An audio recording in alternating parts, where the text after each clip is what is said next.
शेतकऱ्यांना सौर ऊर्जा उपकरणे वाटप, शेतकरी बांधवांना होणार फायदा। सुरगाणा तालुक्यातील हडकाईचोंड येथे भरत भोई यांच्या हस्ते नाममात्र शुल्क आकारून सौर ऊर्जा उपकरणे वाटप करण्यात आले।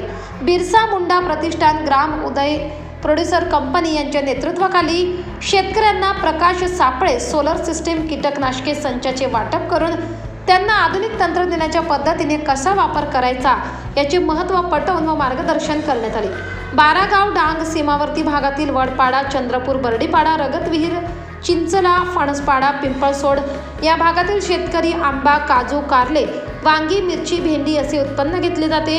यामुळे कीटकनाशकांच्या अति वापरामुळे त्यांच्या परिणाम आपल्या आरोग्यावर होत असल्याने याकरिता एक सोलर सिस्टीम कीटकनाशक संघाचा साठा वाटप करण्यात आला आहे। शेतीमध्ये होणारे नुकसान कमी होणार आणि आर्थिक बचत कमी होईल असे मार्गदर्शन केले। यावेळी भरत भोये, शांताराम महाले, सहारे, उमेश पालवा, शंकर वाडेकर, खंडू, चंदू बागोल आदी ग्रामस्थ कर्मचारी उपस्थित होते। हे सौर सापळे आहेत। हे सौर ऊर्जेपासून चालणारे आहेत आणि खास करून शेतीसाठी याचा खूप उपयोग आहे। महत्त्वाचं म्हणजे या डोंगरी भागामध्ये कीड जे आहे ही कीड मोठ्या प्रमाणावर आहे आणि म्हणून हे कीड कमी करण्यासाठी या शासनाने हा उपक्रम राबवलेला आहे की या डोंगरी भागामध्ये जास्तीत जास्त हे सौर सापळे उपलब्ध करून द्यायचे। यामध्ये खास करून शेतकऱ्यांचा फायदा कसा आहे तर शेतामध्ये आपण शेती करतो पण ती अर्धी शेती जी आहे कीड ही सगळी खराब करते। तर ही कीड कमी करण्यासाठी किंवा मारण्यासाठी हे सौर सापळे आहे।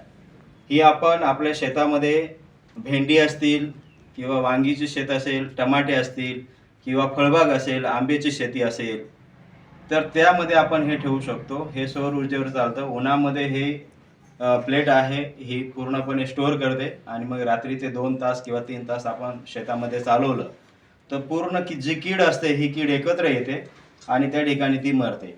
या टब आहे, या टबमध्ये आपण पाणी ठेवायचं आहे आणि पाणी ठेवल्यानंतर त्याचे 2-3 थेंब हे गोड तेलाचे टाकायचे। रात्री कीड आली की ती कीड त्या ठिकाणी पडते पाण्यामध्ये आणि ती मरते। सगळ्यात म्हणजे नर आणि मादी हे कीड आहेत तर ती एक नर जी असते ही साधारण 3000 अंडे देते। तर विचार करा या 3000 अंड्यामधून जी कीड आहे ती किती बाहेर येणार आहे।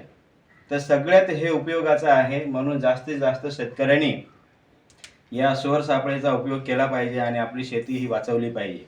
आणि म्हणून हा जो आहे उपक्रम बिरसा मुंडा प्रतिष्ठान त्यामार्फत आपण हा राबवलेला आहे। धन्यवाद। आणि गायीमुळे मच्छर किंवा गायी असतील तर गायीच्या आजूबाजूला तुम्ही त्या ठिकाणी हे लावू शकता। त्या आता आपण गायी असेल किंवा पोल्ट्री आहे त्याच्या आजूबाजूला तुम्ही ठेवू शकता। जे काही मासे आहेत किंवा जी कीड आहे ती कीड पण त्या ठिकाणी ही मरते।